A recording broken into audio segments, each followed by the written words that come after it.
बेटे को खड़ा कर दीजिए, आपकी कृपा रहेगी। मैं आपका ऋण कभी नहीं भूलूंगा। मेरी बेटियों पे एक ही लड़का है जगन्नाथ।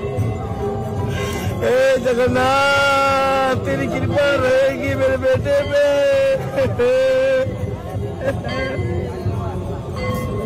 8 तारिख दिन आसला दिन यही लोक बर्तमान धरिकी नहीं जाऊे भितर को तार गोड़ हाथ किसी चलु नाला गोड़ हाथ किसी चलु नाला ये कांदी कांदी आसिले सब सेवक मैंने पचारे कहले प्रभु यार कौन है कौन ना मोर एमती तार पिलार मो शरीर असुस्थ अच्छी देखी पूरा कुमा दीर्घा पड़ जाए किसी चिंता हलचल भी होनी आम सब सेवक मैंने मिसिक कहलु कहलु तू किसी चिंता करना आ तू चिंता करना तो महापुर तोर सब भल करदे तो पिलार सब आरोग्य हो सहस्र मुखर आज्ञा हरि समस्त कहले जगन्नाथ कथा शुणिले जाइए कहूनी आज्ञा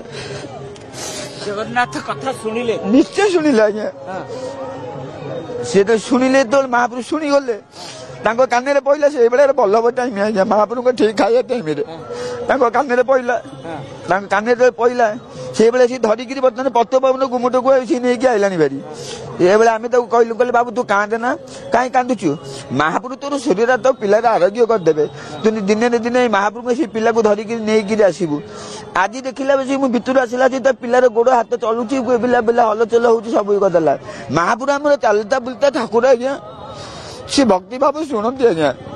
से पिलार शरीर आरोग्य करदे हटिया ठाकुर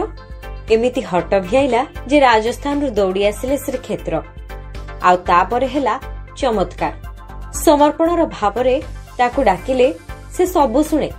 भक्तर भाव जानी दुसाध्य रोग भी भल कर दिए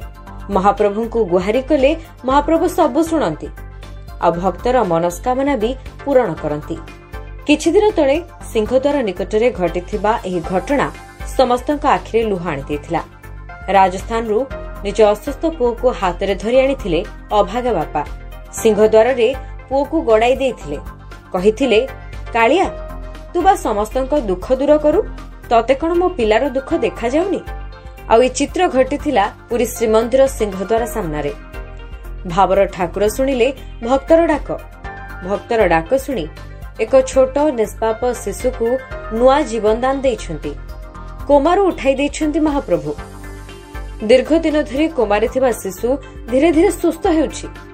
गत 8 तारिख रे राजस्थान रु कोमा अवस्था रे छुआ को श्रीमंदिर आनिथिले बापा प्रकाश भई 22 पाहच पाखे पो निखिल को गड़ाई देथिले महाप्रभुଙ୍କ ठारे शरण पसिबा परे एबे सामान्य सुस्थ हेउछि कुनी पो पूर्वरु निस्तेज होई पड़िथिला शिशुटी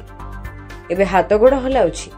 आज छुआ सामान्य सुस्थ हेबा परे सुदूर राजस्थान रु छुआ को पुणी आनी आसिछंती बापा महाप्रभु को कृतज्ञता जणाइबाकू पूरी आसिछंती प्रकाश